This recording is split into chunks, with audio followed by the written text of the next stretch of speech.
नमस्कार, मैं राजेंद्र आपके अपने एजुकेशन प्लेटफॉर्म दी इनेबलर एकेडमी के थ्रू एक बार फिर से आप मुझे देख पा रहे हैं, सुन पा रहे हैं। लास्ट वीडियो लेक्चर में हम लोगों ने एलिमिनेशन मेथड को पढ़ना शुरू किया था। विलोपन विधि जिसके ऊपर अपन लोगों ने बात की थी उसको अपन लोगों ने डिस्कस करना शुरू किया। उस पर जो अपन लोगों के पास एक्सरसाइज नंबर 3.3 में जो फर्स्ट नंबर क्वेश्चन है उनके सॉल्यूशन अपन लोगों ने देखे थे। और आज अपन लोग जो है एक्सरसाइज नंबर 3.3 के क्वेश्चन नंबर सेकंड में जो स्टेटमेंट के फॉर्म में जो अपने पास प्रॉब्लम्स है, जो कथन के रूप में अपने पास जो समस्याएं दी हुई हैं गणित के रूप में, उनको अपन लोग द्विचर समीकरण निकाय दो चरों वाले रेखीय समीकरण युग्म में बदल करके विलोपन विधि द्वारा यानी कि अपन लोग एलिमिनेशन मेथड के थ्रू इसको क्या करने जा रहे हैं, सोल्व करने जा रहे हैं। बिना किसी देरी के exercise number 3.3 question number second के फर्स्ट पार्ट को पढ़ता हूं और आगे की ओर पढ़ने का प्रयास करता हूं। देखिए सबसे पहले लिखा हुआ है, इंग्लिश मीडियम के विद्यार्थियों के अकॉर्डिंग पढ़ते थे। सबसे पहले क्या लिखा हुआ, if we add 1 to the numerator and subtract 1 from the denominator a fraction reduce to be 1, यानी कि अपन लोगों के पास में न्यूमरेटर में तो कितना ऐड करना पड़ रहा है, अपन लोगों को वहां पे 1 ऐड करना पड़ रहा है और उसके डिनोमिनेटर पार्ट में से 1 को क्या करना पड़ रहा है, सब्ट्रैक्ट करना पड़ रहा है। उसके आगे की प्रोसेस ये बोल रहा है, it becomes 1/2 if we only add 1 to the denominator part, what is the fractions। ये अपन लोगों के पास इंग्लिश मीडियम के बच्चों के अकॉर्डिंग था। और वहीं यदि हिंदी मीडियम के विद्यार्थियों के अकॉर्डिंग बात की जाए, यदि हम अंश में 1 जोड़ दें, यदि हम अंश में 1 जोड़ दें और हर में से 1 घटा देते हैं तो वो जो अपने पास जो भिन्न है वो किस में बदल जा रही है, 1 में बदल जा रही है। और वहीं अगला ये कह रहा है कि यदि इसके हर में 1 जोड़ दिया जाए तो वह जो अपने पास में भिन्न बन रही है, यदि इसके हर में 1 जोड़ दिया जाए तो वह जो भिन्न अपने पास में 1/2 के रूप में परिवर्तित हो रही है। वही काम जो अपन लोग सब्स्टिट्यूशन मेथड प्रतिस्थापन विधि में करके आए, वैसे से क्वेश्चन अपन को यहाँ देखने को मिलेंगे। पहली प्रायोरिटी अपनी ये है कि अपन लोगों को pair of linear equation in 2 variable को अपन लोगों को यहाँ से जनरेट करना पड़ेगा। क्या क्या चीजें माननी पड़ेंगी, कौन कौन सी चीजों के बारे में अपन लोगों से बोला गया है, सब चीजों को डिस्कस करते हुए अपन लोग आगे की ओर बढ़ने वाले हैं। तो शुरू करते हैं, आइए फटाफट से। अपन लोगों के पास में जो टॉपिक अपन लोगों ने स्टार्ट कर रखा है उसका नाम क्या है, एलिमिनेशन मेथड। देखिएगा फिर से लिख देता हूं अपने पास में, एलिमिनेशन मेथड। हिंदी मीडियम के जो बच्चे हैं वो इसको क्या कहते हैं, विलोपन विधि। हिंदी मीडियम वाले जो बच्चे हैं इस विधि को अपन लोग क्या कहते हैं, विलोपन विधि। इस विधि को बड़े उन्मूलन विधि भी कहते हैं। क्या कहते हैं, उन्मूलन विधि भी इसको कहा जाता है। फिर अपन लोग इसको अपन लोगों के पास में जो क्वेश्चन नंबर सेकंड का जो फर्स्ट पार्ट है उसको लेकर के डिस्कशन शुरू कर रहा हूं मैं आप लोगों के पास में। जैसा जैसा क्वेश्चन में कहा गया वैसा वैसा मेरे को मानना पड़ेगा।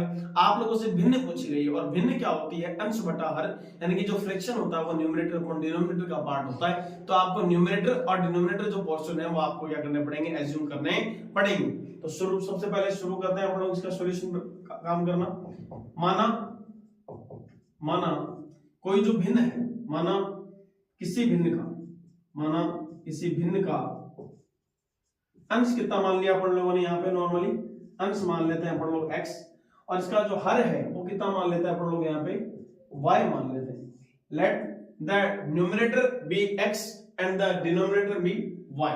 सो फ्रैक्शन क्या हो गया अपने पास में, भिन्न क्या हो चुकी है बताइए। देखिए अब यहाँ पे मेरे को सिंपली नजर आ रहा है कि सर इसकी भिन्न का जो रूप होगा वो किस में कन्वर्ट हो गया, x अपॉन में y के फॉर्म में कन्वर्ट हो गया। सबसे पहला काम आपको जो पूछा गया है उसी पे डिस्कशन शुरू करें। और जो डिस्कशन आप लोगों को दिया गया उसमें ये पूछा गया कि आपको भिन्न फाइंड आउट करके बतानी है, और जो फ्रैक्शन है उसकी वैल्यू आपको आइडेंटिफाई करके बतानी होती है। क्लियर है। तो सबसे पहले स्टार्टिंग में मैंने कहा कि माना किसी भिन्न का जो अंश है वो x हो गया। मेरे को एक्चुअली में पता नहीं कि कौन सी भिन्न है कौन सी नहीं है, क्या है वो फ्रैक्शन। तो मैंने क्या किया, न्यूमरेटर x अज्यूम कर लिया और डिनोमिनेटर मैंने कितना अज्यूम कर लिया, यहाँ पे अपने पास में y अज्यूम कर लिया। यहां तक कि कोई समस्या अगर आप लोगों के दिमाग में आ रही है तो भी बोल दें, भिन्न जो है रिक्वायर्ड जो फ्रैक्शन है वो x अपॉन y बन गया आप लोगों के पास में। तो अब देखो अकॉर्डिंग टू द क्वेश्चन यानी कि प्रश्नानुसार पहली स्थिति क्या बोली जा रही है, प्रश्नानुसार according to the first condition अपने पास में जो पहली स्थिति अपने पास नजर आई उसके अकॉर्डिंग ये कहा जा रहा कि यदि इसके अंश में 1 जोड़ दें हर में 1 घटा दें, आपको पता लग गया कि सर ये जो भिन्न है ये इसका अंश होता है और ये अपने पास में क्या होता है, इसका हर होता है। और अपन लोगों ने ये मान भी रखा है, देखो देखिए स्टार्टिंग के अंदर। तो जैसा प्रश्न में बोला गया, जैसा क्वेश्चन में बोला गया फर्स्ट कंडीशन के अकॉर्डिंग उस कंडीशन को अपन लोग नोट करते हैं। अगला कह रहा है कि सर इसमें न्यूमरेटर में तो कितना ऐड कर दो, 1 ऐड कर दो, और डिनोमिनेटर में से 1 को क्या कर दो, सब्ट्रैक्ट कर दो। तो ये जो अपने पास फ्रैक्शन है वो किस में कन्वर्ट हो रही है, 1 में कन्वर्ट होती जा रही है। क्लियर है, 1 के इक्वल हो रही है, बैलेंस हो गया सारा का सारा काम। मैं क्या करता हूँ नॉर्मली यहाँ से मैं इक्वेशन नंबर फर्स्ट को जनरेट करता हूँ। जनरेट कैसे करूंगा, क्रॉस मल्टीप्लाई कर दूं। y माइनस 1 जो है इसको 1 से मल्टीप्लाई कर देते हैं तो रिजल्ट कितना आएगा अपन लोगों के पास में, x प्लस 1 इक्वल्स टू भी क्या होगा, y माइनस 1। अब यहाँ क्या होना चाहिए अपन लोगों के पास में, 1 को इधर ट्रांसफर करेंगे और y को इधर लेके आ जाए तो अपन लोगों के पास में देखो रिजल्ट क्या मिलेगा। आपको पता है कि ax plus a1x plus b1y plus c1 equal to b0 होना चाहिए था, तो xy वाले जो फॉर्मेट है उनको एक तरफ ले आते हैं, तो x माइनस y और इक्वल्स टू क्या हो गया, माइनस 1 एज इट इज। इसके साथ कहीं कोई दिक्कत नहीं, 1 जो था ये पॉजिटिव था, इसको यदि मैंने ट्रांसफर किया तो यहाँ कितना हो गया, माइनस 1 हो गया। और यही इक्वेशन आगे चल करके अपन लोगों को कैसे दिखाई देने लग गई, x minus Y equals to sir क्या होना चाहिए था, माइनस का 2 होना चाहिए था। ये इक्वेशन नंबर फर्स्ट मैंने यहां से जनरेट करके आपको बता दी। जैसा जैसा क्वेश्चन में कहा गया वैसा वैसा मैंने काम किया। अगले ने कहा कि अंश में 1 जोड़ दो, हर में 1 घटा दो, तो ये किस में कन्वर्ट हो गया, 1 में कन्वर्ट हो रहा है। जैसा बोला गया वैसा काम करता गया। फिर मेरे को इसको स्टैंडर्ड फॉर्म में कन्वर्ट करना था। स्टैंडर्ड फॉर्म में कन्वर्ट करने के लिए मैंने y माइनस 1 को इससे मल्टीप्लाई कर दिया, क्रॉस मल्टीप्लाई किया। और अगर सपोज करो कि यहाँ पे इसके अपॉन में कुछ होता तो वो इधर क्रॉस मल्टीप्लाई हो जाता। फिर आप लोग कहते हो सर x और y वाले जो टर्म्स हैं उनको एक तरफ रखना चाहिए, इनको मैं एलजेस पार्ट में लेकर के आ गया। जो अपने पास न्यूमेरल वैल्यू थी, जो संख्यात्मक मान अपने पास लिखा हुआ था, वो मैं इसको दूसरी तरफ ले जाकर के अपने पास में एक स्टैंडर्ड जो इक्वेशन होती है x - y = -/2 equation number first का जनरेशन मैंने या फिर इसका फॉर्मेशन मैंने यहां से कर दिया है। यहां तक की बात के लिए सेकंड नंबर क्वेश्चन को पढ़िएगा। देखिए अपने अपने क्वेश्चन के अकॉर्डिंग प्रश्न अनुसार स्थिति 2 क्या है अपन लोगों के पास में। सेकंड नंबर कंडीशन अपन लोगों से क्या बोलेगी। सेकंड नंबर कंडीशन अगला कह रहा है कि यदि इसके हर में 1 जोड़ दिया जाए, यदि इसका जो हर है, इसका जो डिनोमिनेटर पोर्शन अपने पास में गिवन है उसमें कितना जोड़ दिया जाए, 1 ऐड कर दिया जाए। 1 को जोड़ दिया जाता है तो ऐसी परिस्थिति में जो आपका भिन्न है, जो आपका फ्रैक्शन है, वो 1/2 में कन्वर्ट हो रहा है, जैसा क्वेश्चन में कहा गया। इस बार अगले ने ये कतई नहीं कहा कि अंश में कुछ जोड़ना है कि नहीं जोड़ना है, अपन को अंश से कोई मतलब नहीं है। अगला सिंपली यहाँ पर एक ही बात कहता जा रहा है कि अपन लोगों को क्या बोला गया, x अपने पास ठीक है लिखा हुआ है। अब यहाँ क्या होगा अपन लोगों के पास y में, देखो देखिए अपने पास y लिखा हुआ है और y अपने पास में इसमें कितना ऐड करना पड़ेगा। यदि इसमें y में 1 ऐड कर दिया जाए तो ये किसमें कन्वर्ट हो जा रहा है, 1/2 में कन्वर्ट हो रहा है। अब आगे की प्रोसेस मैंने आपको क्या बताई कि यहां से सिंपली ये जो 2 अपने पास लिखा हुआ है इनको क्रॉस मल्टीप्लाई करें। 2 को मैं जब क्रॉस मल्टीप्लाई करता हूं तो रिजल्ट मेरे पास देखना, देखिए क्या आएगा, 2 × x। और ये जो y + 1 था इसको मैंने 1 से मल्टीप्लाई कर दिया, क्रॉस मल्टीप्लाई किया। जो कांसेप्ट यहां काम में लिया उसी कांसेप्ट को वापस रिपीट कर रहा हूं। 2 को x से मल्टीप्लाई किया तो 2 टाइम ऑफ x आ गया और y + 1 को इस 1 से मल्टीप्लाई किया तो कितना आ रहा अपने पास में, y + 1 आ गया। सब कहीं को दिक्कत नहीं। y की जो वैल्यू है उसको अपन लोग इस तरफ ट्रांसफर करते हैं, एलएचएस पोर्शन में लेके आ जाए तो यहां से जो इक्वेशन का जनरेशन या फिर इक्वेशन का जो फॉर्मेट होगा वो इस तरीके का होगा, 2x - y = b1 और ये अपने पास कौन सी समीकरण बन जाएगी, समीकरण नंबर 2 बन जाएगी अपन लोगों के पास में। क्लियर है। अभी तक इससे पहले वाले जो क्वेश्चन हुआ करते थे उन दोनों क्वेश्चनों के अकॉर्डिंग, फर्स्ट क्वेश्चन के अकॉर्डिंग आप लोगों को 2 समीकरणें दी हुई होती थी और अगला कहता था कि विलोपन विधि द्वारा उनको सरल करें, एलिमिनेशन मेथड के थ्रू उनको सॉर्ट आउट करना होता था। लेकिन फिलहाल के टाइम पर एक कंप्लीट जो प्रॉब्लम है स्टेटमेंट के फॉर्म में दी हुई है और उसी स्टेटमेंट के थ्रू आउट अपन लोगों को पहले 2 इक्वेशन जनरेट करनी पड़ेंगी और दोनों इक्वेशन का यदि आप लोगों ने फॉर्मेशन कर दिया है तो इसके आगे की प्रोसेस जो है अपन लोग ऑलरेडी डिस्कस कर चुके हैं। एलिमिनेशन मेथड इसको अपन लोग कह रहे हैं, जिसकी प्रोसेस जो है वो एलिमिनेशन मेथड होती है, विलोपन विधि होती है। आगे की ओर सोल्व करने का प्रयास करते हैं। आप लोगों से एलिमिनेशन मेथड कहता क्या है, ये थोड़ी सी नई बात अपन लोगों ने सीखी। एलिमिनेशन मेथड क्या कहता है कि सर दोनों समीकरणों में से, दोनों इक्वेशन जो अपने पास में गिवन है, इक्वेशन नंबर फर्स्ट और इक्वेशन नंबर सेकंड, अब इन दोनों इक्वेशन में से आप लोगों के पास में कोई भी एक वेरिएबल आप सेलेक्ट कर लो और वहां से आप मेरे को ये बताओ कि अपने पास में कि सर इसको सब्ट्रैक्ट करना होगा कि मल्टी जो अपने पास में ऐड करना होगा। यदि आप ढंग से थोड़ा सा गौर लगा के देखोगे, थोड़ा सा ऑब्जर्व ढंग से करोगे तो आपको पता लगेगा कि सर यहाँ जो y का कोफिशिएंट है -1 है और जो यहाँ पर भी y का कोफिशिएंट ये भी ऑलरेडी क्या अपने पास में -1 है। दैट मींस दोनों का कोफिशिएंट ऑलरेडी सेम है। तो क्या बताओ, मैं इसको मल्टीप्लाई कर लूंगा किसी तरह किसी से, इसको किसी से भी मल्टीप्लाई करने की जरूरत नहीं है। और आप लोगों ने कहा भी था कि सर अगर किसी भी वेरिएबल में, दोनों इक्वेशन अपने पास गिवन है, दोनों इक्वेशंस के जो एक पर्टिकुलर वेरिएबल पे अपन लोग बात कर रहे हैं, उस वेरिएबल की जो वैल्यू है न्यूमेरिकल वैल्यू जो अपने पास है, दोनों के सिंबल, दोनों के चिन्ह जो है वो यदि समान आ जाए, दोनों प्लस प्लस के आ जाए, दोनों माइनस माइनस के आ जाते हैं, तो ऐसी सिचुएशन में, ऐसी परिस्थिति में दोनों को क्या करते हैं, सब्ट्रैक्ट करते हैं। यदि एक पॉजिटिव हो जाए, एक नेगेटिव हो जाए, तो ऐसी सिचुएशन में उनको क्या करेंगे, दोनों को ऐड कर देते हैं। तो क्लियरली अपन को दिखाई दे रहा है कि सर इसका भी सिंबल नेगेटिव है, इसका सिंबल भी नेगेटिव है, तो ऑब्वियस सी बात है हम लोग उनको क्या करेंगे, सब्ट्रैक्ट करेंगे। तो अब बताओ उसको क्या करना, लिखना क्या चाहिए मेरे को यहाँ पे अपने पास में समीकरण देखना। देखिए समीकरण दो में से एक को घटाने पर, समीकरण एक को घटाने पर, यानी कि equation number second subtracted by equation number first, यानी कि इसको इसमें से घटा रहे, तो यहाँ पे लिखना क्या चाहिए था, 2x minus 4y, 2x minus y equals to, पहले मैं इक्वेशन नंबर सेकंड को डिस्कस कर रहा हूं, तो पहले मैं इक्वेशन नंबर सेकंड को नोट करूंगा, इक्वल टू पे कितना लिखा हुआ है, 1 लिखा हुआ है।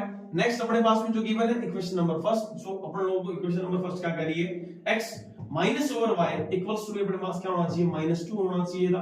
आपको पता लगा कि सर दोनों इक्वेशन अपन लोगों ने नोट कर ली और हम इसका सब्ट्रैक्शन कर रहे हैं, तो आप लोग एक बात कहते हैं कि सर सब्ट्रैक्शन जब कभी भी हम करते हैं ना, तो नीचे वाली जो इक्वेशन अपने पास होती है, नीचे वाली जो समीकरण अपने पास होती है, उनका चिन्ह चेंज होता है। अब देखो ये x जो लिखा हुआ है, इसका चिन्ह चेंज करूंगा, ये माइनस हो गया, ये देखो नेगेटिव है, तो इसका चिन्ह चेंज करूंगा तो ये पॉजिटिव हो गया, यहाँ नेगेटिव था, ये क्या हो गया अपने पास में पॉजिटिव हो गया। तो यहां से क्लियरली शो हो रहा है कि सर ये देखो, अब नीचे वाली जो ये जो समीकरण आपको दिखाई दे रही है, इसके जो सिंबल है वो ये वाले कंसीडर नहीं करने हैं। सिंबल कौन से कंसीडर करने हैं, माइनस प्लस और प्लस प्लस साइन कंसीडर करेंगे। ये दोनों आपस में क्या हो गए, कैंसिल आउट हो गए, 1 भी पॉजिटिव था, 2 भी पॉजिटिव था, यहां से रिजल्ट आएगा 3, और यहां से क्लियरली शो हो रहा है कि 2x माइनस ओवर x लिखा हुआ है, और दोनों का जो सब्ट्रैक्शन होता है 2x माइनस ओवर x जो होता है, वो ऑलरेडी आपको पता है कि सर x रिमेनिंग रहता है, तो x की वैल्यू अपने पास में कितनी आ चुकी है, 3 आ चुकी है साहब। कुल मिला करके जो आप लोगों का विलोपन विधि है, एलिमिनेशन जो मेथड अपने पास गिवन है, फर्स्ट क्वेश्चन के अकॉर्डिंग आप लोगों ने यहां से मेरे को x की वैल्यू बता दी, दिक्कत नहीं। नेक्स्ट बात करता हूं, अब आगे की प्रोसेस आप सभी को मालूम है कि सर x बराबर अपन लोग क्या करेंगे, x बराबर 3 जो है समीकरण कहां रख देंगे, जहां आपकी इच्छा वहीं रख दो, लेकिन मैं आप लोगों से क्या कह रहा हूं, इक्वेशन नंबर फर्स्ट में नोट कर देते हैं। देखना, देखिए समीकरण नंबर 1 में रखने पर मान किसका रख रहे हैं अपन लोग, सारे के सारे यहाँ पे x का मान रख रहे हैं, तो जहां पे लिखा हुआ उसी को उठा लो और इसी केवल मात्र, तो कितना हो गया 3 माइनस, देखो इक्वेशन नंबर फर्स्ट ये है, जहां जहां पे x था वहां मैंने 3 पुट कर दिया, माइनस y इक्वल्स टू भी लिखा हुआ है -/2, क्लियर दैट। अब जो ये -2 है, अपन को y की वैल्यू चाहिए थी, तो बताओ -2 को इधर ले आओ और y को इधर ट्रांसफर कर दो, तो रिजल्ट कितना आएगा अपन लोगों के पास में, 3 + 2 इक्वल्स टू भी क्या हो गया y, नाउ 3 + 2 इक्वल टू भी क्या होगा अपने पास में 5 होना चाहिए था। ये अपने पास वैल्यू कितनी हो चुकी है, y की वैल्यू 5 आ गई और x की वैल्यू अपने पास में क्या आ गई है, 3 आ गई। लेकिन अपन लोगों से x और y की वैल्यू थोड़ा पूछी गई थी, अपन लोगों से तो अगला ये पूछ रहा है कि वो फ्रैक्शन कौन सा होगा, वो भिन्न कौन सी होगी, यानी कि अपन लोगों को आंसर में क्या बता के आना है, x/y की वैल्यू बतानी। तो अपन लोग इंग्लिश मीडियम वाले तो क्या लिखेंगे, the required fraction is x/y equal to भी क्या हो जाएगा 3/5, और हिंदी मीडियम वाले बच्चे क्या लिखेंगे, अतः भिन्न क्या हो जाएगी अपन लोगों के पास में, यहाँ पे लिख देंगे अपन लोग नॉर्मली छोटा सा, अतः भिन्न x/y बराबर क्या होगा अपन लोगों के पास में 3 बटे क्या हो जाएगा अपन लोगों का 5 आंसर होने वाला है। ये अपन लोगों को आंसर में बता के आना है। स्टार्टिंग वापस से कर देता हूं, क्वेश्चन अच्छे से पढ़े, इंग्लिश मीडियम वाले इंग्लिश मीडियम के अकॉर्डिंग पढ़े, हिंदी मीडियम वाले हिंदी मीडियम के अकॉर्डिंग पढ़े। जो चीजें पूछी जाए, जैसे मेरे को पूछा गया भिन्न में आप लोगों को आंसर हर मानना पड़ेगा, तो आप लोग क्या करो, सिंपली जो चीज भी पूछी गई है उसी को मान लो ना, दिक्कत ही नहीं है 1% भी, है कि नहीं है। और ये आप लोगों को बहुत अच्छे से पता हो गया होगा कि सर मानना क्या है अपन को, x और y की फॉर्म में मानना पड़ेगा। तो ये था एक्सरसाइज नंबर 3.2 का सेकंड नंबर क्वेश्चन का फर्स्ट पार्ट अपने पास में, जिसको अपन लोगों ने कौन सी विधि के द्वारा सरल किया है, विलोपन विधि के द्वारा सरल करके अपन लोगों ने बताया है साहब। कहीं को दिक्कत है, चले आगे फटाफट से बात करते हैं क्वेश्चन नंबर सेकंड पे। देखो ना, देखिए थोड़ा सा अलग सा क्वेश्चन है, मिटा देता हूं मैं एक बार के लिए इसको भी, ताकि अपने पास थोड़ी जगह रह जाए और थोड़ा सा एकदम स्पेशली अपन लोग काम कर पाए। ध्यान रखना चाहिए अपन लोगों को कि जो अपने पास विलोपन विधि है उसका एक्चुअल में मीनिंग क्या है, कि दोनों इक्वेशन में से किसी एक वेरिएबल को अपन लोगों ने जो सेलेक्ट किया है, उस वेरिएबल के लिए आप लोगों को उनके कोएफिशिएंट चेक करने हैं, और यदि दोनों के सिंबल कैसे हो जाएं, पॉजिटिव हो जाते हैं, दोनों के सिंबल नेगेटिव हो जाए, यानी कि मेरे कहने का मतलब दोनों के जो साइन है वो यदि सेम हो जाते हैं तो उन दोनों इक्वेशन को सब्ट्रैक्ट करेंगे, और यदि एक पॉजिटिव और एक नेगेटिव होता है तो ऐसी सिचुएशन में दोनों को क्या कर देते हैं, ऐड कर देते हैं। ये था अपना क्वेश्चन नंबर फर्स्ट। अब अपन लोग डिस्कस करेंगे क्वेश्चन नंबर 2 पर अपन लोगों के पास में। देखना देखिए क्या बोला गया। 5 ईयर अगो नूरी और जो सोनू है, दो ऐसे लोग हैं जिनके बारे में यहाँ से डिस्कशन किया जा रहा है। उनकी एज पर क्वेश्चन बोला गया है। कैसे बोला गया है, क्या लैंग्वेज है क्या नहीं है, वो अपन लोग पढ़ते हैं। देखना देखिए नूरी 5 ईयर अगो 5 साल पहले Noori was thrice as old as Sonu, यानी कि नूरी जो है 5 साल पहले जितनी सोनू की एज है उससे कितना गुना है, 3 गुना है। मैं हिंदी मीडियम वालों को भी साथ साथ ट्रांसलेट कर दे रहा हूं। 10 ईयर लेटर 10 साल बाद में। अब अगला क्या कह रहा है, Noori will be twice as old as Sonu, यानी कि 10 साल बाद में नूरी की जो एज है वो सोनू से क्या हो गई, जस्ट डबल हो चुकी है फिलहाल के टाइम पर। तो आप लोगों से पूछा गया how old are Noori and Sonu, यानी कि नूरी और जो सोनू की जो आप लोगों को वर्तमान आयु है वो आपको ज्ञात करके बतानी पड़ेगी। तो सबसे पहला काम कि नूरी और सोनू की एज ही तो पूछी गई है ना, तो अब आप लोगों को घबराने की जरूरत नहीं है 1% भी। जो पूछा गया है उसी को मान लो कुछ ना कुछ। भाई वेरिएबल अपन लोग पढ़ करके आए, वेरिएबल क्या होता है, अज्ञात राशि तो होती है। नूरी और अपने पास सोनू की एज पता ही नहीं, तो अपन लोग को क्या मानना पड़ेगा, वेरिएबल के फॉर्म में मानना पड़ेगा। और वेरिएबल के फॉर्म में आप लोगों को सिंपल सा फंडा एक ही है। सबसे पहले सेकंड नंबर पार्ट अपन लोग डिस्कस करने जा रहे हैं। हिंदी मीडियम वाले बच्चों ने क्वेश्चन पढ़ लिया होगा, इंग्लिश मीडियम वाले क्वेश्चन को ही मैंने ट्रांसलेट करके आपको बताया है किस तरीके से कौन कौन सी चीजें पूछी गई हैं। देखना देखिए सबसे पहले क्या लिखना चाहिए था, माना, बहुत ही आसान सा क्वेश्चन है। माना नूरी की वर्तमान आयु, क्या बोला गया, नूरी की वर्तमान आयु जो है वो कितनी बोली गई है अपन लोगों के पास में।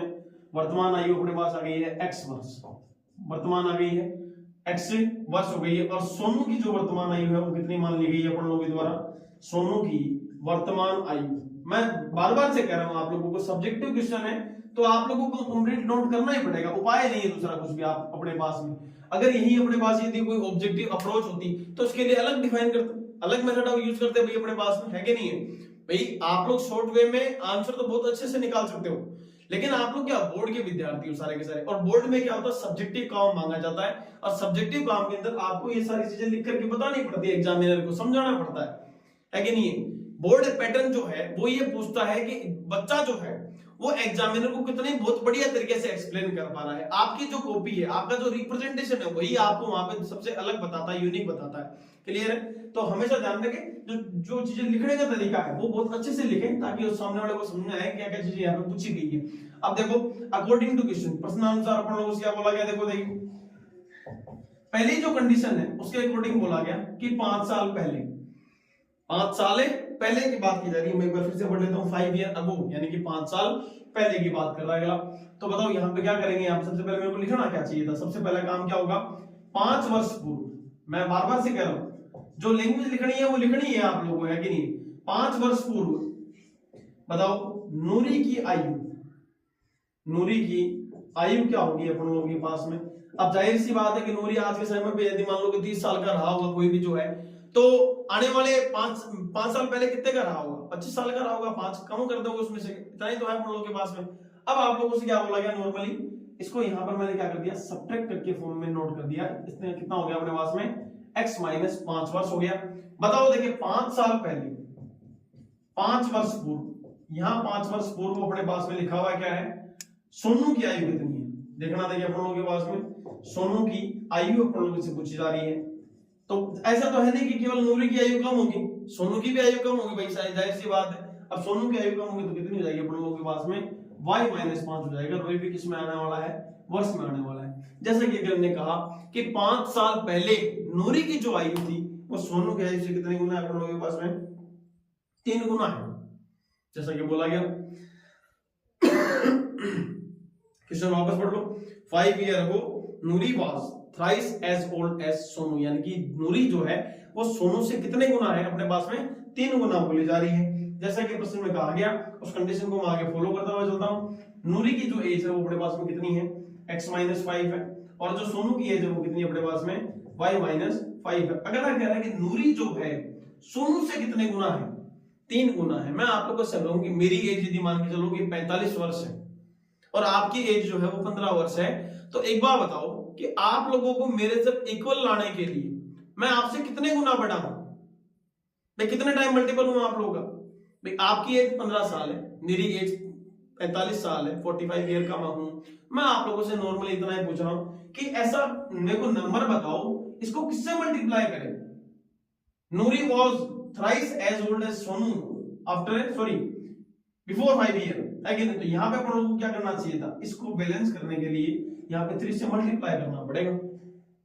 मल्टीप्लाई कर दिया, आगे की प्रोसेस क्या होगी देखना। देखिए आगे की प्रोसेस कुछ इस तरीके से है, x - 5 अपनी जगह पर लिखा हुआ रखा दो, 3 टाइम ऑफ y, यहां इसको इससे मल्टीप्लाई किया, माइनस का कितना आ गया 15 आ गया। फिर आप लोग कहते हो कि सर x और y वाले टर्म्स को एक तरफ ले लेते हैं और जो न्यूमरल वैल्यू है उसको एक आरएचएस में बटक दो ला करके, तो यहां से रिजल्ट कितना आएगा x।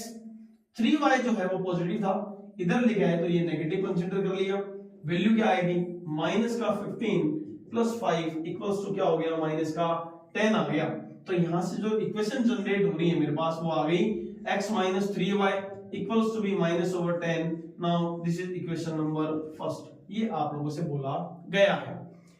कंडीशन को पढ़ो, उसकी लैंग्वेज लिखो, जो कंडीशन बोलेगी वहां से इक्वेशन नंबर फर्स्ट जनरेट कर लो, कहीं 1% भी दिक्कत आने वाली नहीं। और जब अपन लोग कहते हैं ना कि स्टेप मार्किंग होती है, सर स्टेप मार्किंग होती है, अगर किसी बच्चे ने यहां तक का काम भी किया तो उसको मार्क्स जरूर मिलेंगे, ध्यान दें इस चीज को लेकर के। अगर आप चाहो कि सीधा सीधा मैं काम कर लूं तो पॉसिबल नहीं है भाई, वहां पे अपने पास थोड़ा सा क्लियर। इंग्लिश मीडियम वाले विद्यार्थी जो हैं वो भी अपनी लैंग्वेज को थोड़ा सा और अच्छे से काम करें। नेक्स्ट अपने पास कंडीशन जो है वो बोली गई 10 ईयर लेटर, 10 साल बाद में। 10 साल बाद में आप लोगों से मैं वापस यहाँ पे नोट कर रहा हूं, बताओ 10 साल बाद में नूरी की वर्तमान आयु क्या, सॉरी नूरी की आयु क्या होगी, क्या लिखना चाहिए था 10 वर्ष बाद में। देखना देखिए 10 वर्ष बाद नूरी की वर्तमान आयु, सॉरी वर्तमान नहीं सॉरी नूरी की आयु क्या हो जाएगा। अब जाहिर सी बात है कि अगर पहले की ओर सब्ट्रैक्ट कर देते, बाद क्या पूछा गया तो ऐड कर देंगे, तो रिजल्ट क्या आ जाएगा अपने पास में x + 10 हो गया। कितना हो गया अपने पास में x + 10 हो गया। वापस से बात करो, क्या बताओ नूरी की एज ही बढ़ेगी क्या, है कि नहीं। 10 वर्ष बाद अपने पास बताओ सोनू की एज क्या होगी, सोनू की आयु अपने पास में क्या रहने वाली है, सोनू की आयु जो है वो अपने पास क्या रहने वाली है, अपने लोगों के पास में y + 10 रहेगा। क्लियर है। थोड़ा सा इसको मैं थोड़ा सही कर देता हूं, क्या होगा देखना देखिए, एक मिनट के लिए डस्टर कौन काम मिलेगा, y + 10 हो गया। अब देखो अगला कह रहा है कि नूरी की जो एज है वो सोनू से कितने टाइम मल्टीपल हो गई है, 2 टाइम मल्टीपल हो चुकी है, ऐसा ही बोला गया twice as old as Sonu है ना। तो यहां हो गया प्रश्नानुसार स्थिति नंबर 2 है ये क्या बोला यार x + 10 है इक्वल क्या होगा 2 टाइम ऑफ y + 10, जैसा कि कंडीशन में यहां बोला गया उसी कंडीशन को वापस रिपीट किया गया। क्या हो रहा है देखो देखिए चेक करो, x + 10 अपनी जगह पे एज इट इज है, equal to 2 time of y plus में 20, इस 2y को ट्रांसफर करो तो रिजल्ट आएगा x - 2y इक्वल टू 20 -/10। देखना देखिए वापस से हर स्टेप को मैं क्लियरली शो कर रहा हूं, x - 2y इक्वल्स टू भी यहां रिमेनिंग कितना हो गया 10 हो गया। ये अपने पास आ गई है इक्वेशन नंबर सेकंड। दोनों इक्वेशन का फॉर्मेशन करने के बाद में, दोनों इक्वेशन को बनाने के बाद में आगे की जो प्रोसेस है वो आपको बहुत अच्छे से पता है कि सर एलिमिनेशन मेथड के थ्रू हम लोग इसको क्या करेंगे, सॉर्ट आउट करेंगे, विलोपन विधि द्वारा सरल करेंगे। विलोपन विधि क्या कहती है, विलोपन विधि एक बात कहती है कि सर दोनों समीकरणों के अंदर एक ऐसी तरह से सेलेक्ट करो जिनका गुणांक हम लोग समान बना पाए। और यदि कोई बच्चा कहता है कि सर मैं गुणांक जो है y का समान बनाऊं तो उसको अलग अलग संख्याओं से गुणा करना पड़ेगा। लेकिन यदि कोई बच्चा ढंग से ऑब्जर्व करता है, पीछे वाले क्वेश्चन में तो y का कोएफिशिएंट सेम था और इस क्वेश्चन के अकॉर्डिंग यहां देखो अपने पास में x का कोएफिशिएंट सेम है, यहां पे भी कितना है 1 है, यहां पे भी कितना है अपने पास में 1 दिया हुआ है, सॉरी यहां पे 1 है, यहां पर भी 1 है। दोनों का सिंबल कैसा अपने पास में पॉजिटिव है, सेम साइन है। दोनों के साइन अगर सेम होते हैं तो हम दोनों का आपस में क्या कर देते हैं, सब्ट्रैक्ट कर देते हैं। क्लियरली। अब आगे बढ़ते हैं, आगे की ओर देखना देखिए फटाफट से क्या करना चाहिए। समीकरण बताओ, 2 में से किसको घटा देंगे, समीकरण 1 को घटा देते हैं। समीकरण 2 में से 1 को घटाते हैं तो रिजल्ट कितना मिलेगा अपन लोगों को चेक कर लो वापस से।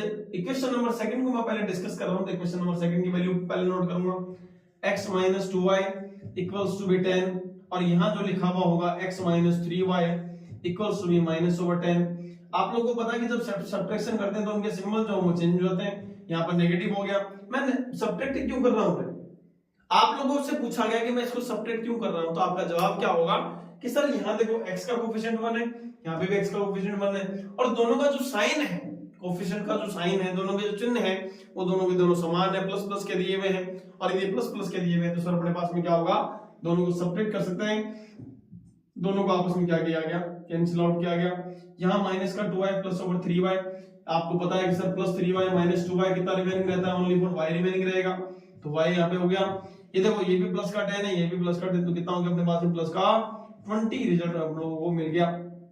आज ये प्रोसेस आपको बहुत अच्छे से मालूम है कि y की जो वैल्यू आ रही है, y की वैल्यू का आप लोग किसी भी इक्वेशन पुट कर दो जहां तुम्हारी इच्छा है, आप लोगों को किसकी वैल्यू मिल जाएगी, x की वैल्यू मिल जाएगी। तो मैं यहाँ पर नोट कर देता हूँ वापस से, छोटा सा क्वेश्चन है, y equals to 20, put in equation number first बोल देता हूं मैं, समीकरण 1 में मान रखने देखो, देख समीकरण 1 में मान रखते हैं, समीकरण 1 में मान रखेंगे तो देखो किस प्रकार से मान आएगा। समीकरण 1 एक्चुअल में है कहां पर, ये हिसाब है, समीकरण नंबर 1 अपन लोगों ने पहले बनाई थी। अब इसको आगे बढ़ते हैं, x माइनस में 3 time of y 20 equals to क्या है, -10 है, इसको थोड़ा सा मल्टीप्लाई करें तो x minus over 60 equals to क्या हो गया अपन लोगों के पास में -10। आपको वैल्यू x की चाहिए थी, इन दोनों को ट्रांसफर करो तो रिजल्ट कितना आएगा, x इक्वल टू -10। इसके साथ कहीं कोई दिक्कत नहीं है, अपन लोग इसको उठा के लेके आ रहे हैं, -60 को उठा के लेके आ रहे हैं, तो यहाँ कितना हो गया प्लस का 60। नाउ x विल बी क्या होगा, 50 ईयर होना चाहिए था। x की वैल्यू कितनी आ गई, 50 आ गई, और y की वैल्यू अपने पास में कितनी आ गई है, 20 आ गई है। लेकिन अपन लोगों से x की वैल्यू और y की वैल्यू थोड़ा पूछ ली थी, अपन लोगों से तो अगला पूछना चाह रहा था कि नूरी की एज वर्तमान आयु क्या होगी, सोनू की वर्तमान आयु क्या लिखना चाहिए था अपन को। अतः नूरी की वर्तमान आयु क्या होगी, नूरी की वर्तमान आयु, नूरी की आयु अपन लोग क्या लिख सकते हैं, अपन लोग यहाँ पे नॉर्मली नूरी की आयु किसके बराबर मान रखी थी अपन लोगों ने यहाँ पे नॉर्मली, x के बराबर, और x का मान कितना आ गया अपने पास में 50 वर्ष आ गया। और यदि मान के चलो सोनू की आयु की बात करें तो बताओ सोनू की आयु अपन को कितनी माननी चाहिए थी अपन लोगों के पास में, सोनू की आयु सर अपन लोगों ने y एज्यूम कर रखी थी, y की वैल्यू अपने पास में कितनी आ गई, 20 आ गई है, तो अपने पास क्या हो गया, सोनू की आयु का मान कितना आ गया, 20 वर्ष आ गया। और वहीं यदि नूरी की आयु की बात करें तो अपन लोग नूरी की आयु का मान कितना आ गया, 50 वर्ष आ गया। कहीं कोई समस्या नहीं है, 2 क्वेश्चन निपटा चुके हैं। कौन सी विधि को काम में लेकर निपटाया है, एलिमिनेशन मेथड या फिर अपन लोगों के पास में विलोपन विधि द्वारा अपन लोग काम करना पड़ रहे हैं, कहीं कोई समस्या नहीं। नेक्स्ट क्वेश्चन पे बात करते हैं, लेकिन ये बिना किसी देरी के, क्योंकि फास्ट जमाना है फिलहाल के टाइम पर। इसको आराम से मैं साइड में हूं, यदि किसी बच्चे का मन हो तो इसका स्क्रीनशॉट आपको इजीली ले लेना, कहीं कोई दिक्कत नहीं। वैसे अगर आप लोगों ने साथ साथ में पढ़ा है, समझा है, क्वेश्चन को किताब लेकर के आप बैठे हो, तब दिक्कत ही नहीं आने वाली 1% भी। और मेरा ऐसा मानना है कि आप स्क्रीनशॉट लेने के बजाय आप एक बार इसको देख लें, और देखने के बाद आप उसको खुद करने का प्रयास करें कि आपको कितना क्या समझ आता है। यहाँ से आपकी जो कंसंट्रेशन जो पावर है, आप कितना कंसंट्रेट होकर के इसको देख रहे थे, है कि नहीं, उस चीज का पता आप लोगों को जब आप खुद क्वेश्चन निकालने के लिए बैठोगे तब आपको पता लगेगा। जब कभी भी आप मैथ सोल्व करने के लिए बैठे तो आपके पास बुक होनी चाहिए और आपके पास रफ नोटबुक होनी चाहिए, आपके पास सॉल्यूशन नहीं होना चाहिए, आपके पास आपकी फेयर नोटबुक या फिर आपकी जो गाइड है उसका सहारा बिल्कुल भी आपको नहीं लेना है।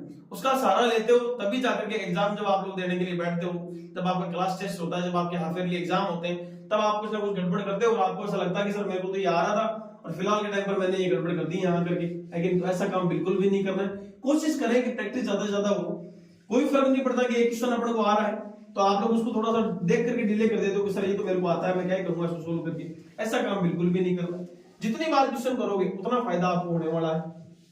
ध्यान दें, मैथमेटिक्स में सारा खेल प्रैक्टिस का है। जितना प्रैक्टिस करोगे, जितना पेन को अपनी रफ कॉपी के अंदर यूज करोगे, आप लोगों का जो माइंड है उतना ही शार्प होता जाएगा, उतनी ही नई चीजें आपके सामने निकल करके आएंगी कि सर हाँ मैंने इस क्वेश्चन को पहले इस तरीके से किया था, दूसरी बार जब मैंने इस क्वेश्चन को करने के लिए बैठा तो मेरे पास में एक अलग तरीका मेरे सामने आया, जिससे आप अपने टीचर के साथ में डिस्कस कर सकते हो, मेरे साथ डिस्कस कर सकते हो कि सर क्या इस क्वेश्चन को ऐसे भी किया जा सकता है क्या। क्लियर? तो ये सब बातें अपन लोग यहाँ पे कर रहे थे। क्वेश्चन नंबर 2 पे अपन लोगों ने डिस्कस किया। अब अपन लोग बात करेंगे क्वेश्चन नंबर 3 पर। क्वेश्चन नंबर 3 क्या क्या कहता है, उसकी लैंग्वेज क्या कहती है, उसके बारे में अपन लोग बात करते हैं। सबसे पहले सिंपली अपन लोगों के पास में जो लिखा हुआ था उसके ऊपर अपन लोग बात कर चुके हैं। सॉरी, थोड़ा सा गला खराब है। देखिए नेक्स्ट क्वेश्चन देखो, क्वेश्चन नंबर 3 पे बात करते हैं। The sum of the digits of the 2 digit number is 9, यानी कि 2 अंकों की कोई संख्या है ऐसा। दो अंकों की संख्या आपको पता लगी कि दो अंकों की संख्या कैसी होगी सर, ये 23 है कि नहीं, अपने पास सर 45 है। इन दोनों संख्याओं का जोड़, यानी कि मैं कहने का मतलब क्या हो गया, इधर यदि मान लो 2 + 3 करूं तो 5 आना चाहिए, इधर में यदि मान लो कि 4 + 5 करता हूं तो मेरे पास कितना आना चाहिए था, 9 आना चाहिए था, जैसा कि बोला गया। अगला क्वेश्चन में कह रहा है कि sum of the two digits is equal to 9 है कि नहीं, दो अंकों की कोई संख्या है उसमें उन अंकों का जो जोड़ है, उन अंकों का जो योग है वो किसके इक्वल आ रहा है, अपने पास में 9 के बराबर आ रहा है। कहीं कोई समस्या नहीं। अब अगला क्या कहता है, वापस से देखो क्वेश्चन के according, also 9 times this number, यानी कि पहले के समय पर जो नंबर है उसकी बात कर रहा है। Also 9 times this number by reversing the order, twice the number is twice the number obtained by reversing the order of the digits, है कि नहीं है। यदि इनके जो अंक है वो उनको पलट दिया गया, इकाई वाला अंक कहां चला जाए दहाई के स्थान पर, दहाई वाला अंक कहां जाए अपने पास में इकाई के स्थान पर आ जाता है। बात क्लियर है। और ऐसा करने पर वो जो नंबर आएगा वो अपने पास में कितना टाइम मल्टीपल हो रहा है, 2 टाइम मल्टीपल हो रहा है। सबसे पहले अगले ने पूछा गया है कि वो नंबर पूछा है कि वो एक्चुअल में नंबर अपने पास में कौन सा है। बात समझ आ गई। सबसे पहला काम क्या करना है, सेकंड का अपन लोग थर्ड पार्ट करने जा रहे हैं, सोल्व करने जा रहे हैं। कुछ अज्यूम करना पड़ेगा, कुछ मानना पड़ेगा। मैं आप लोगों से स्टार्टिंग से ही बात करता आ रहा हूं कि जो भी पूछा गया उसी को अपन लोग क्या कर लेंगे, वहां पे मान लेंगे। कैसे मानेंगे, क्या काम करने वाले, सारा का सारा अपन लोग यहाँ पे देखेंगे। देखना, देखिए माना इकाई का अंक कितना मान लिया अपन लोग यहाँ पे, इकाई का अंक अपन लोगों ने कितना मान लिया, अपन लोगों के पास में से x मान लिया, और उसी संख्या का अपन लोगों के पास में दहाई का अंक कितना मान लिया, अपन लोगों के पास में दहाई का अंक कितना मान लिया, y मान लिया। साहब बात क्लियर हो रही, दिमाग में बहुत अच्छे से बोल रहा हूं मैं आप लोगों को कि इकाई का अंक कितना हो गया, x हो गया, दहाई का अंक अपने पास में कितना हो गया। एक बात मैं आपको बहुत अच्छे से क्लियर कर दूं कि क्या बताओ, 23 जो लिखा हुआ है, इस 23 को बताओ मैं ऐसे 20 प्लस में 3 लिख सकता हूं क्या, हाँ या ना। और 20 प्लस 3 लिखा है तो बताओ मैं उसको 2 गुणा 10 प्लस में 3 लिख सकता हूं क्या। अगर आप लोगों को ये बात समझ आती है तो क्या बताओ इस 45 को कैसे लिखेंगे। बताओ 45 को जब मैं लिखना स्टार्ट करूंगा तो क्या लिखूंगा, 4 गुणा 10 प्लस में कितना हो गया अपने पास में 5। इस फॉर्मेट में लिखा जा सकता है। तो आप इसको क्लियरली देखें कि जो 1 डिजिट है, यानी कि जो पहले नंबर पे इकाई की जो संख्या है वो तो पहले नंबर पर है, और जो दहाई की संख्या है उसको किससे गुणा किया जा रहा है, 10 से गुणा किया जा रहा है। यहाँ पे भी चेक कर लो, इसको भी किससे गुणा किया गया है, 10 से गुणा किया गया है। यानी कि कहने का मतलब क्या हो गया, दो अंकों की जो संख्या होती है अपने पास में क्या हो गया, बोल रहा हूं मैं आप लोगों के पास में दो अंकों की संख्या, दो अंकों की क्या बोल रहा हूं मैं यहाँ पे संख्या पर बात करूं तो क्या होता है, 2 गुणा में 10 गुणा में 10 गुणा दहाई का अंक प्लस में क्या लिखना चाहिए मेरे को यहाँ पे इकाई का अंक। ये अपने पास में दो अंकों की जो संख्या होती है उसको जनरेट करने का फॉर्मूला होता है। अब चाहे आप इसमें 85 निकालो, चाहे 99 निकालो, चाहे कुछ भी निकालो, कहीं कोई फर्क नहीं पड़ने वाला इसके लिए। बात समझ आ रही है अपने पास में। क्या बोला गया इंग्लिश मीडियम वालों को, 2 डिजिट जो नंबर होता है 10 मल्टीप्लाई बाय 10 डिजिट प्लस में क्या होगा 1 डिजिट, या फिर हम लोगों के पास में आप लोगों के पास में यूनिट डिजिट अपन लोग यहाँ पे काम में ले सकते हैं। बात वापस से सुन लो, अगर आप लोगों को 2 डिजिट नंबर का फॉर्मेशन करना है तो एक्चुअल में फॉर्मूला क्या होता है, 10 मल्टीप्लाई बाय 10 डिजिट प्लस में क्या होगा यूनिट डिजिट या फिर 1 डिजिट अपन लोग काम में ले सकते हैं। ऐसा कैसा एक क्वेश्चन अपन लोगों से यहाँ बोला गया, माना इकाई का अंक कितना है x है और दहाई का अंक अपने पास में कितना है y है। इकाई का अंक x मान लिया, दहाई का अंक y मान लिया गया है, जैसा कि प्रश्न में बोला गया। पहली कंडीशन बताओ क्या है, प्रश्नानुसार बात करें, बोलो। सबसे पहले प्रश्न के अनुसार बात करें तो इकाई का अंक x हो गया, दहाई का अंक y हो गया, दोनों को जोड़ते हैं। दोनों का जो जोड़ है, दोनों का जो योग आ रहा है वो कितना आ रहा है अपने पास में 9 आ रहा है। समीकरण नंबर कितनी आ गई है अपने पास में 1 आई है। प्रश्न में बोला गया है, मैं अपनी तरफ से कोई कलाकारी नहीं लगा रहा हूं, आप लोगों से बोला गया x + y = 9, यानी कि दोनों के जोड़ का मतलब क्या हो गया, इन दोनों संख्याओं को जोड़ेंगे तो अपने पास कितना आना चाहिए था 9 आना चाहिए था। बताओ पहली स्थिति के अनुसार, जब ये ऐसी इस परिस्थिति की बात कर रहा हूं बताओ पहली स्थिति के अनुसार बताओ वो संख्या कौन सी होगी।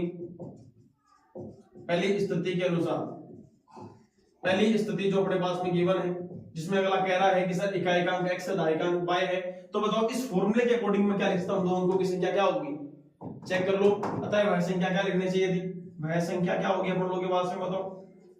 वह संख्या अपन लोग कितने लिखते हैं 10 गुणा y प्लस में कितना हो गया अपने पास में x हो गया। साहब चेक कर लो, 10 गुणा दहाई का कितना था y है, इकाई का कितना है x।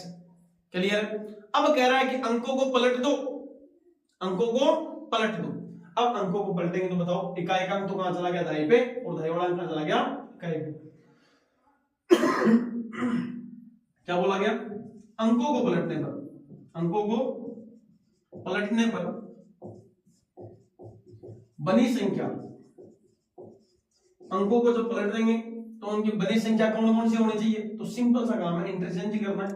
यहाँ पे क्या होगा, 10x प्लस में y, यानी कि इकाई वाला अंक जो कहां चला गया, दाई पे, और दाई वाला अंक चला गया अपने पास में इकाई पे चला गया। बोलो बात क्लियर हुई। और आपके पास फॉर्मूला क्या कहता है, दो अंकों की संख्या बराबर 10 गुणा में दाई का अंक प्लस में इकाई का अंक।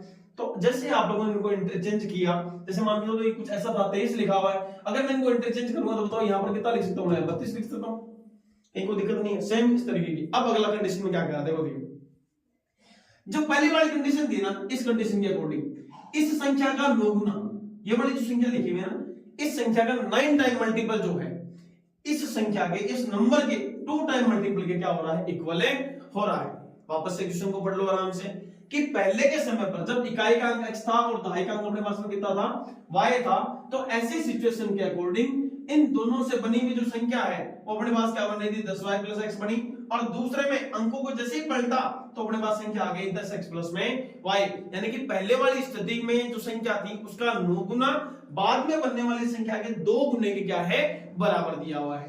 समझ नहीं आई, वापस सुनो क्या बोला गया, पहले जब इकाई का अंक x दिया हुआ था, दहाई का अंक y दिया हुआ था, तो अगला कह रहा है कि पहले के समय पे जो संख्या बनी 10y प्लस x बनी, दूसरी परिस्थिति में जो संख्या बनी 10x प्लस में y बनी है। अगला कह रहा है कि पहले वाली संख्या का 9 गुना दूसरे वाली संख्या के कितने गुने के बराबर में है, 2 गुने के बराबर में है। इसका मतलब आप समझ गए कि सर अपन को करना क्या है एक्चुअल के अंदर, कि पहली संख्या जो अपने पास में थी 10y प्लस x, इसको ऊपर लोग किससे गुना कर देंगे, 9 से गुना कर देंगे, और यहाँ कितना लिखा हुआ है 2 टाइम ऑफ, यानी कि इसका 2 गुना करना है, यानी कि 10x प्लस में कितना हो गया सर अपने पास में y लिखा हुआ है। क्लियर है, इसको मैंने ब्रैकेट में नोट कर दिया। आगे मल्टीप्लाई करने वाला काम कर देता हूं मैं, बताओ क्या होगा, मल्टीप्लाई करो 90y प्लस ओवर कितना आएगा 9x हो गया। क्लियर, नेक्स्ट अपने पास कितना हो रहा है 20x, वापस चेक करो 2 time of y। Clear that. अब देखो चेक करो, आप लोग क्या कहते हो कि सर x और y वाले जितने भी फॉर्मेट है वो सारे के सारे एक तरफ होने चाहिए थे। क्लियर है, अगर ये सारे के सारे एक तरफ होंगे तो मेरे पास इसका रिजल्ट क्या आएगा, देखना। देखिए मैं इस कंप्लीट पोर्शन को यहां से उठाता हूं, इस तरफ ट्रांसफर कर देता हूं। समझ आ रही है मेरे को क्या कह रहा हूं आप लोगों से, इस कंप्लीट वैल्यू को मैं यहां से उठा करके इस कंप्लीट का ट्रांसफर करता हूं, तो ये दोनों पॉजिटिव थे, दोनों कैसे हो जाएंगे, नेगेटिव हो जाएंगे।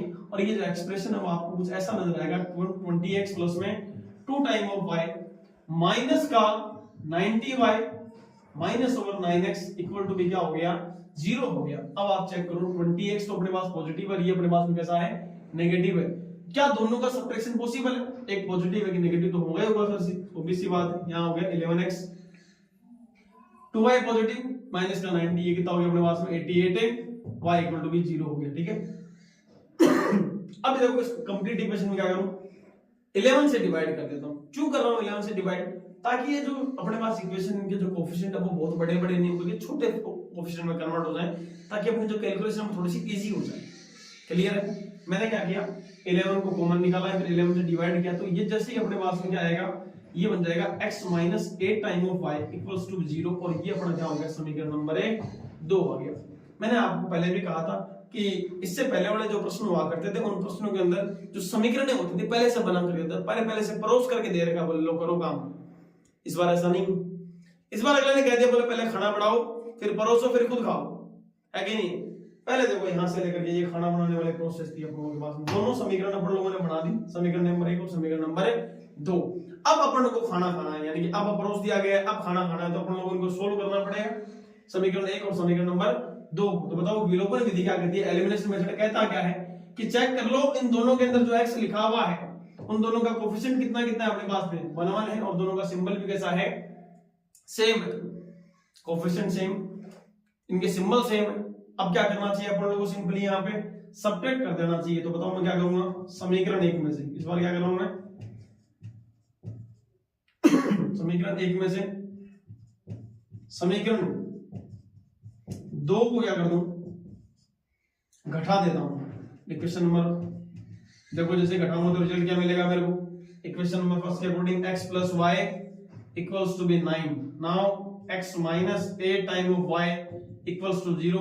दोनों को सब्ट्रैक्ट कर दे तो ये नेगेटिव ये पॉजिटिव, और यहाँ पे अपने पास में कितना हो गया नेगेटिव 9 माइनस 0, ये तो ऑलरेडी किसके इक्वल आ गया 9 के इक्वल आ गया, ये दोनों आपस में कैंसिल आउट हो गए।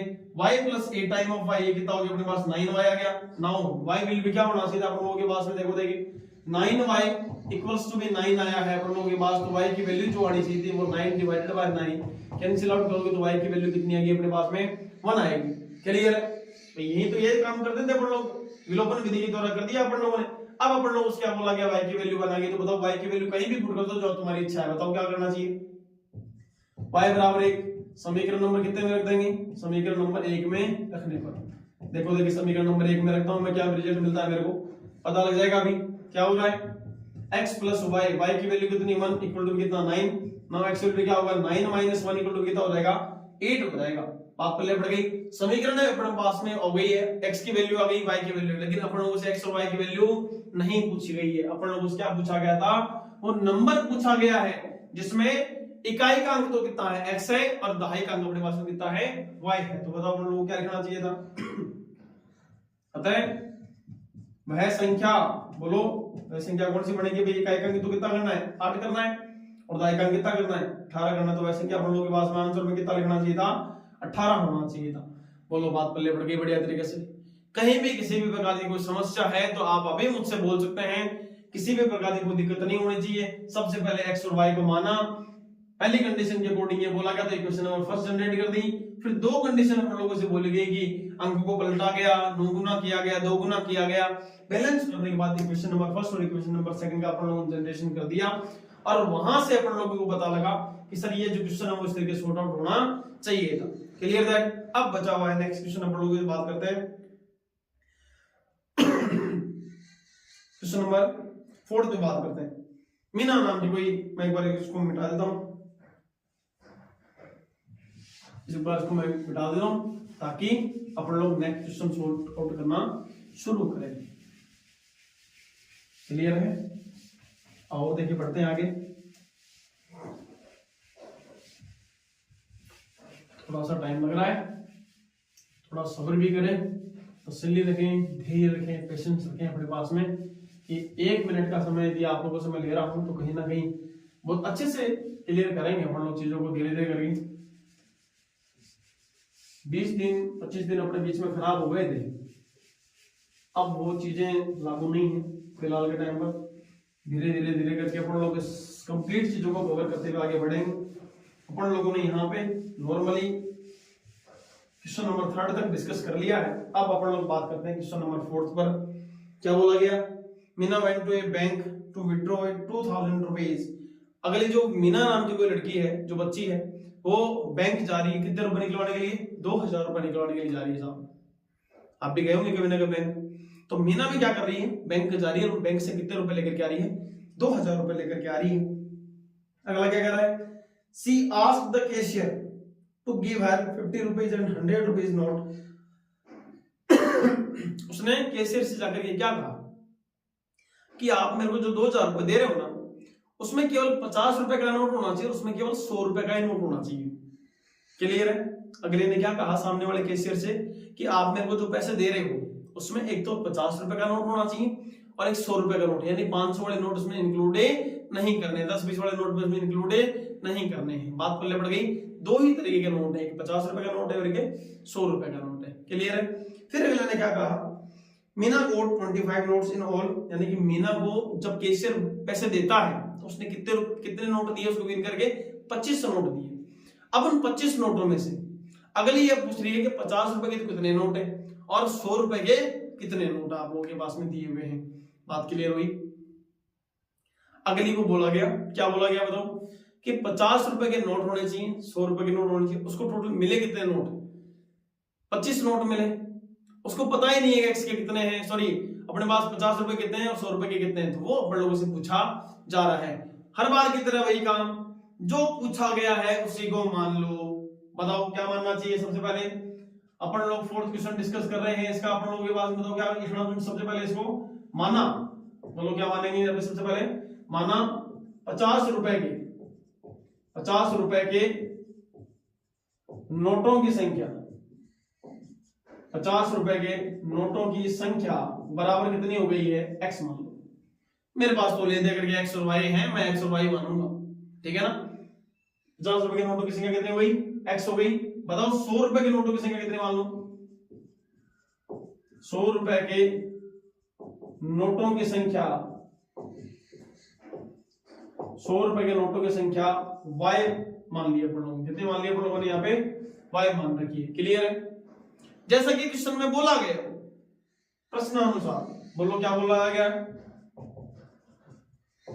ये कहना गया, ये कहा गया है कि x वाले नोट और y वाले नोट, इन दोनों मिलाकर इक्वल कितने नोट मिले हमको, 25 नोट मिले साहब।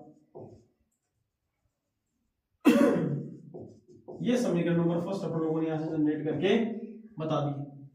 सेकंड नंबर कंडीशन कितनी, उसने बैंक से रुपए कितने निकाले, भाई 25 नोट तो वो लेकर के आगे, लेकिन रुपए कितने निकाल के लेके आइए, 2000 रुपए तो निकाल के लेके आइए। इसका मतलब क्या हो गया, 50 रुपए के जितने भी नोट थे, यदि मैं उसको x से मल्टीप्लाई कर दूं तो 50 रुपए नोटों की जो उनका अमाउंट होना चाहिए वो आ जाएगा।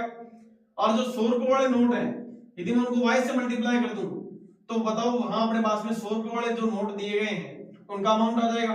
और टोटल मिला करके अपने पास कुल कितना अमाउंट होगा, 2000 रुपीज होगा। क्लियर है। यहां आगे की प्रोसेस क्या है, कंप्लीटली क्या करना चाहिए मेरे को, 50 से डिवाइड कर दूं। जैसे 50 से डिवाइड करूं कितना होगा, x प्लस में 2 time of y equal to कितना हो जाएगा, 0 से 0 कैंसिल आउट हो गया, ये होना चाहिए अपने पास में 40। इक्वेशन नंबर 2 का जनरेशन मैंने यहां से कर दिया। सबसे पहला काम आप लोगों को ये बोला गया कि x और y जितने नोट हैं, 50 वाले और 100 वाले, उन दोनों का टोटल जो नंबर है वो कितना आ रहा है, 25 आ रहा है। x plus Y equal to 25, समीकरण नंबर 1 दिखाई दे रही है। दूसरा बोला गया सर जो अमाउंट निकाला है ना हमने, वो कितना है अपने पास में, 2000 रुपए है। कितने रुपए अपने पास में, 2000 रुपए मात्र है।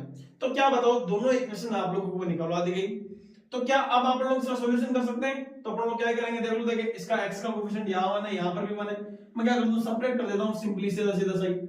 अब इतनी बातें आपको समझ आने लग गई होंगी। समीकरण 2 का मान, समीकरण 2 में से किसको घटा दें,